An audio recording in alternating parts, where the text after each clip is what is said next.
కేసీఆర్ పై దుష్ప్రచారం చేసిన వారి చెంప చెల్లుమనిపించే తీర్పును హైకోర్టు ఇచ్చిందని బీఆర్ఎస్ కార్యనిర్వాహక అధ్యక్షుడు కేటీఆర్ తెలిపారు. తెలంగాణ ప్రజలు, రైతులు కాళేశ్వరం ప్రాజెక్టు నిర్మాణంలో కృషి చేసిన ఇంజనీర్లు గెలిచారన్నారు. 3 ఏళ్లుగా కాంగ్రెస్ ప్రభుత్వం కాళేశ్వరంపై దుష్ప్రచారం చేసిందన్న కేటీఆర్, కూలింది కాళేశ్వరం కాదు, కాంగ్రెస్ చేసిన కుట్రలు కూలాయన్నారు. ఇవాళ తెలంగాణలో పారుతున్న ప్రతి నీటి బొట్టు కేసీఆర్ కృషేనని పేర్కొన్నారు. అది పీసీ ఘోష్ కమిషన్ కాదు, పీసీసీ నివేదిక అని అప్పుడే చెప్పానని గుర్తు చేశారు. మేడిగడ్డలో కుంగిన పియర్స్ ను 400 కోట్ల ఖర్చుతో మళ్లీ నిర్మించవచ్చని, అది మేడిగడ్డ కాదు మేటిగడ్డ అని నిరూపితమవుతుందని కేటీఆర్ జోస్యం చెప్పారు. కుట్రలు కుతంత్రాలు కాంగ్రెస్ ఓడిపోయింది.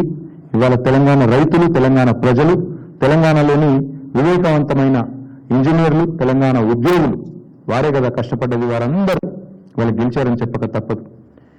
కక్షగట్టినట్టుగా ఇవాళ కాంగ్రెస్ పార్టీ ఏదైతే 3 సంవత్సరాలుగా చిల్లర ప్రచారం ఏదైతే చేస్తున్నదో, ఇవాళ ఆ పిట్టల దొరలు ఎవరైతే ఇన్ని రోజులు ఇష్టం వచ్చినట్టు మాట్లాడారో, కాళేశ్వరం కూలేశ్వరం అయింది, కాళేశ్వరం కుంగింది కూలింది అని తిరిగే పిట్టల దొరలకు వాళ్ళ మొహం పగిలే విధంగా మరి హైకోర్టు సమాధానం ఇచ్చింది. ఇవాళ కూలింది కాళేశ్వరం కాదు, కేసీఆర్ గారి మీద మీరు చేసిన కుట్రలు, మీ కుట్రల ప్రయత్నాలు నేటితో కూలిపోయాయి. కూలింది కాళేశ్వరం కాదు, మీరు నిర్లజ్జగా సిగ్గు విడిచి ఎవరేమనుకుంటారో అని కూడా సోయి లేకుండా చేసిన అబద్ధాలు, ప్రచారం చేసిన అబద్ధాలు ఈరోజు గోదావరి ప్రవాహంలో కొట్టుకొని పోయినాయి. కూలింది కాళేశ్వరం కాదు, కూలింది ఇన్ని రోజులు మీరు మోసపూరిత గారడి ఏదైతే చేశారో అది కూలింది. సత్యమేవ జయతే అని మరొకసారి నిజం నిరూపితమైంది.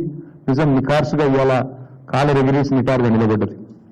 కొన్ని రోజులు కొంతమందిని మోసం చేయొచ్చు, కానీ అన్ని రోజులు అందరినీ మోసం చేయలేమని నానుడు ఏదైతే ఉందో ఇవాళ తేలిపోయింది. కేసీఆర్ గారి మీద బురద జల్లి, మా పార్టీ మీద బురద జల్లి ఇవాళ రాష్ట్రంలో కొంత రాజకీయ ప్రయోజనం మీకు కలిగి ఉండొచ్చు, కానీ ఇవాళ నిప్పులాంటి నిజం మాత్రం బయటకు వచ్చిందని చెప్పక తప్పదు. అట్లాగే న్యాయస్థానాలు కూడా ఇవాళ ఒక విషయం రుజువు చేశాయి. ప్రభుత్వాలు ఏమనుకున్నా రాజ్యాంగానికి చట్టానికి వ్యతిరేకంగా ఎవరు తప్పుడు పని చేసినా ఊరుకోము అనేది ఇవాళ రాష్ట్ర హైకోర్టు తీర్పు ద్వారా స్పష్టంగా వెల్లడయింది.